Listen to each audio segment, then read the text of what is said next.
In any case, I'm Eric Hansen. I'm the music director and conductor of the orchestra. And if you're either a regular or have come several times or a newbie, I give pre-concert talks just briefly in some depth about the three pieces that we're doing. So there are, of course, excellent and extensive notes in your programs too.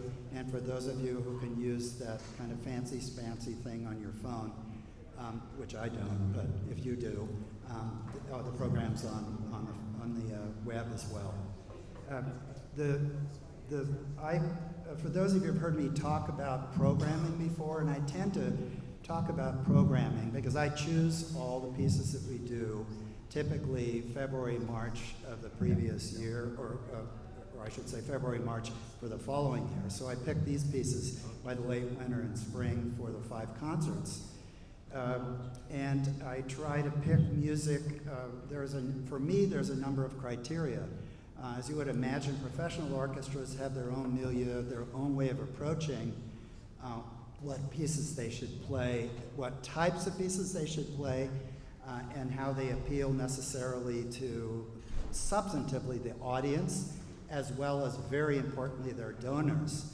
And the way I program is slightly different because unlike members of the San Francisco Symphony or Chicago or even some of the local regional professional orchestras like California Symphony, Marin Symphony in the area, they don't program for the members of the orchestra, but this is a volunteer group.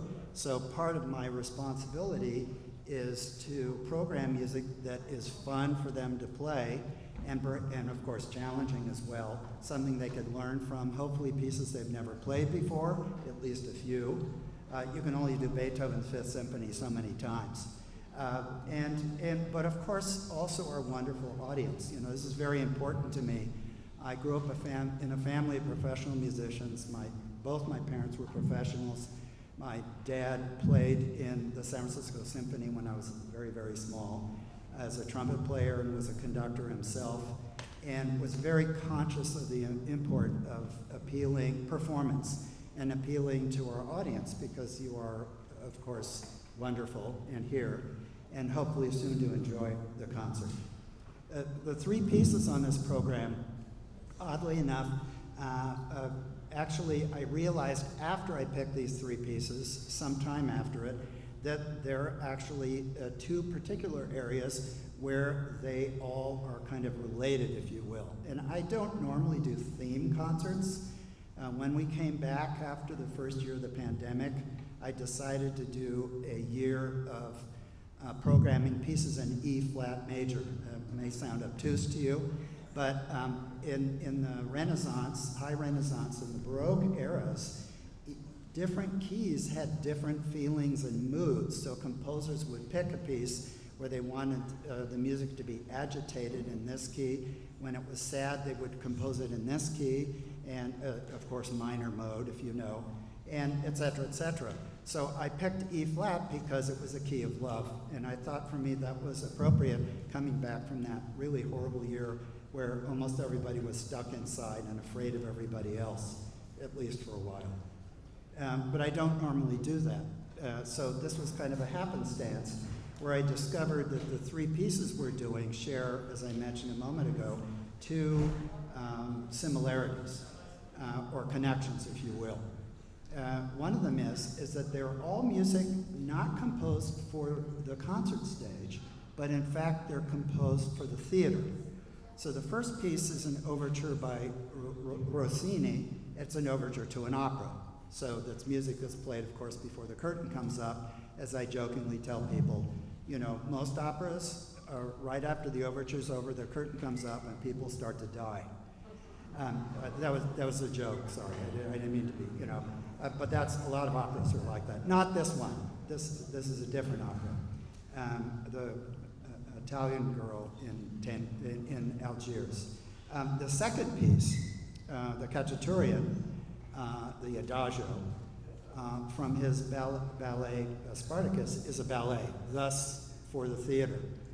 And in fact, an Adagio, for those of you who are not ballet fans, in music terms, and of course in Italian, means very slow. So the music is quite slow, very beautiful and elegiac.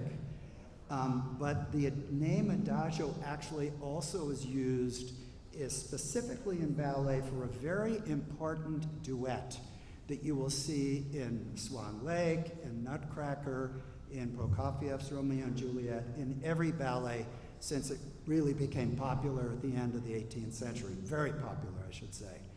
And that is, the Adagio is the point in the ballet where the man, the primo male dancer, accompanies, assists the prima ballerina in very elegant steps, in turns and in lifts sometimes, and holds her up. And she shows her grace, her elegance. So the music, of course, is slow. This is not a lot of jumping around on the stage. Those are called variations, when there's a male variation, and the male shows off how high they could jump. That's called attitude. It sounds like it should be altitude, but it's attitude. In any case, excuse me, the wrong word, elevation. Attitude is a pose in ballet. In any case, the third piece we're doing is a set of 5 movements from a 10-movement work by Schubert, Franz Schubert, that's incidental music to a play. And for those of you who have gone to plays, there's not often music. Sometimes there'll be music depending upon if it's a contemporary play, when the scene changes. You know, they need to, curtain comes down, or they're moving sets around, there'll be music between acts. And traditionally, in 19th and 18th century ballets or operas, that's called entr'actes, in other words, between acts. And sometimes there's ballet music, for instance, which of course would take place during the course of an opera, where the composer of the opera just wanted some ballet, because there was a time, especially 18th century, where you would have dancers come out and dance, and it has nothing to do with the plot, but in an opera that is, but it just is a kind of a break in the action. So we'll be doing 5 movements from this. The other, in addition to the fact that these 3 pieces that we're going to be performing are music for the theater, as I mentioned, instead of for the concert hall per se, although we're doing them in a concert hall.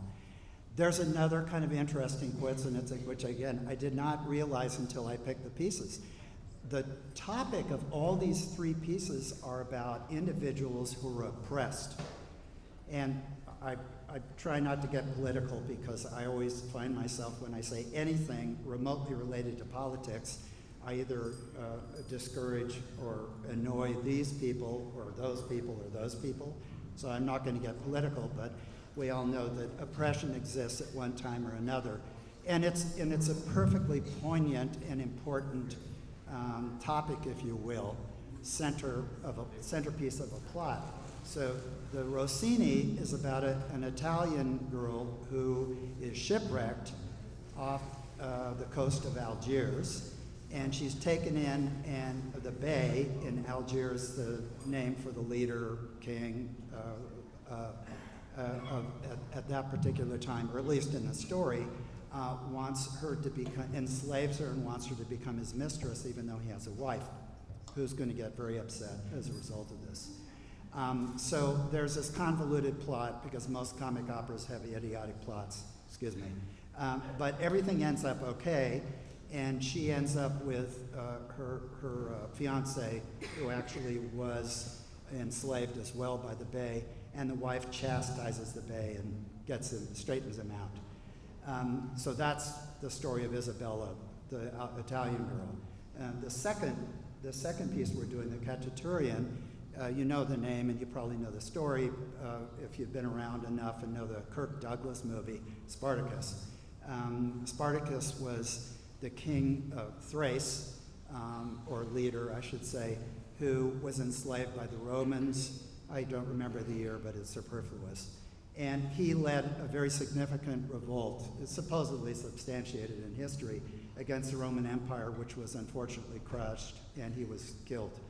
And so when Khachaturian composed this piece, a ballet, a full-length ballet, of course the centerpiece early on in the ballet is the Adagio between Spartacus and his wife, Phrygia. So oppression.